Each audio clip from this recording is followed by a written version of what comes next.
Ça te dit qu'on parle lecture? Enfin, aujourd'hui, plus que de lecture, on va parler de tropes. Mais c'est quoi les tropes? Oui, parce qu'à chaque fois, on entend tous ça. Ah, c'est quoi ton trope préféré? Moi, c'est pas un trope que j'aime beaucoup. Ah non, mais moi, je suis trop une fan du trope Enemies to Lover, Grumpy to Sunshine, The Chosen One and compagnie. Non, mais c'est sûr, cette auteure, elle adore le trope du mariage arrangé. Enfin, c'est pas pour me déplaire. Bref, en gros, nous voici dans un nouveau format qui me tenait à cœur parce que, en fait, j'aime beaucoup lire et j'espère un jour écrire. Et s'il y a bien une chose qui rejoint mon côté lectrice et mon côté écriture, c'est bien les tropes. Parce que oui, un trope, c'est quoi? Parce que c'est bien beau d'en entendre parler un peu à droite et à gauche, mais concrètement, qu'est-ce que c'est? Un trope, en gros, c'est un schéma narratif. Certains diront même qu'ils peuvent devenir des clichés que l'on trouve dans les livres, les films, les séries, ou tout support qui pourrait raconter une histoire. Dans tous les cas, ce sont des récurrences que l'on peut retrouver à travers les différentes fictions que l'on lit ou que l'on regarde. Il existe des tropes qui peuvent intervenir dans n'importe quel genre, mais il en existe aussi certains qui sont spécifiques à certains genres comme la romance, la fantasy, le thriller, etc. La fiction en général a des schémas narratifs et puis chaque genre a son schéma narratif. Dans cette série de vidéos, je vais tenter de mettre en lumière les différents tropes qui existent et de vous parler de leurs différentes applications concrètes. Enfin, en tout cas, je vais essayer, je ne vais pas pouvoir tout vous dire. Et dans cette première vidéo, on va parler du trope de l'élu. Certains l'aiment, d'autres l'ont beaucoup trop lu ou beaucoup trop vu. Il faut dire que c'est un des plus utilisés, notamment en SFFF. Ce levier consiste à montrer le ou la protagoniste de l'histoire comme étant très spécial. Tellement spécial d'ailleurs qu'il n'y a que lui ou elle pour accomplir une mission, un destin, une quête ou une action dont dépend évidemment la survie de tous. Non, sinon c'est pas intéressant. Il faut du drama, un peu. L'élément principal de ce trope réside dans le fait que l'aventure ne peut pas être vécue par quelqu'un d'autre que par ce personnage, parce qu'une autorité, une entité, une puissance supérieure en a décidé ainsi.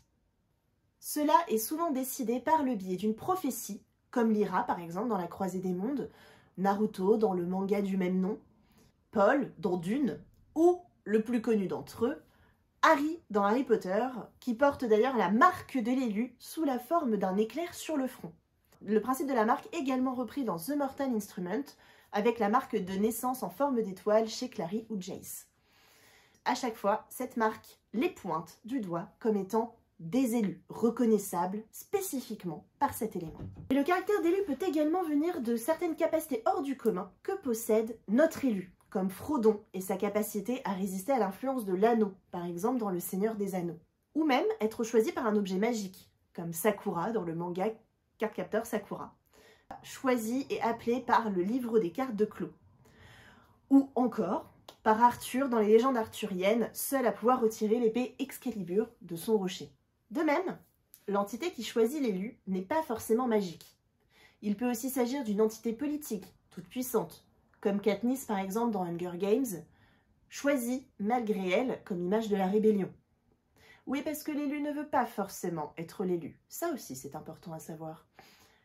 Il arrive aussi parfois que les auteurs décident de détourner un peu le trope de l'élu, en expliquant que cela aurait pu être, au final, une autre personne, comme Izuku dans My Hero Academia, qui récupère le pouvoir du One for All alors qu'on apprend que Mirio était un candidat pour obtenir les pouvoirs de All Might, ou encore dans Harry Potter, quand on se rend compte que la prophétie qui concernait Harry pouvait aussi concerner un autre personnage finalement, qui ne s'est finalement pas révélé comme l'élu, Neville. Mais même dans ces cas-là, finalement, est-ce pas quelque part le destin qui a décidé que les personnages devaient en réalité être les véritables héros? Donc une certaine forme de supériorité, de forme supérieure? Au final, très souvent, ce qui regroupe ces personnages reste le fait qu'ils sont souvent vus comme banals, lambda, voire même carrément considérés comme des moins que rien, au départ.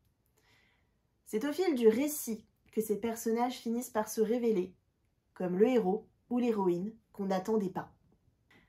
Que ce soit Izuku, enfant sans pouvoir qui devient un héros que ses capacités naturelles auraient pu l'empêcher de devenir, parce qu'il était simplement humain. Lyra, orpheline, sans nom, qui se retrouve sauveuse des mondes et porteuse de nombreux titres et de noms plus tard. Naruto, orphelin, incompétent et rejeté par un village tout entier dont il deviendra finalement le plus puissant défenseur. Eragon, simple fermier peu apprécié et dévalué, choisi par une dragonne pour être son dragonnier. C'est au final un schéma narratif qui peut prendre diverses formes, mais aussi donner de nombreux enjeux à l'intrigue comme aux personnages. C'est un des tropes que l'on considère cliché, notamment dans l'univers de la fantasy, mais qui a quand même fait ses preuves. Oui, on l'a beaucoup vu et revu au fil de nos lectures, comme de nos visionnages de films, comme Matrix ou encore d'autres. Mais si vous voulez mon avis, le trope du Chosen One, de l'élu, peut encore faire ses preuves en fonction de comment il est manié. Comme tous les tropes d'ailleurs, ou en tout cas la plupart, comme on pourra le voir au cours des prochaines vidéos. Et voilà pour cet épisode du guide des tropes sur le thème du Chosen One, de l'élu, ce héros parmi les héros. En gros, c'est ça. N'hésitez pas à me dire ce que vous pensez de ce schéma narratif. Vous l'aimez, vous n'en pouvez plus le voir, vous n'arrivez pas à vous décider. Et à me dire surtout quelle est l'histoire dans laquelle il vous a le plus emballé. Pour ma part, j'aime beaucoup le principe des élus utilisés dans l'attaque des titans. Mais je n'en dirai pas plus au cas où vous ne l'ayez ni vu ni lu. Voilà. Après, je chéris aussi tous ceux de mon enfance, dont je garde une affection nostalgique, malgré le boom évidemment du trope qu'ils ont représenté. À la croisée des mondes, Eragon, Harry Potter, etc. Enfin bref, pour ne citer que. On se retrouve bientôt pour la découverte d'un nouveau trope. Dites-moi si le concept de cette série de vidéos vous plaît, et d'ici là, je vous souhaite de vivre de merveilleuses aventures peuplées d'élus, ou non. Matane!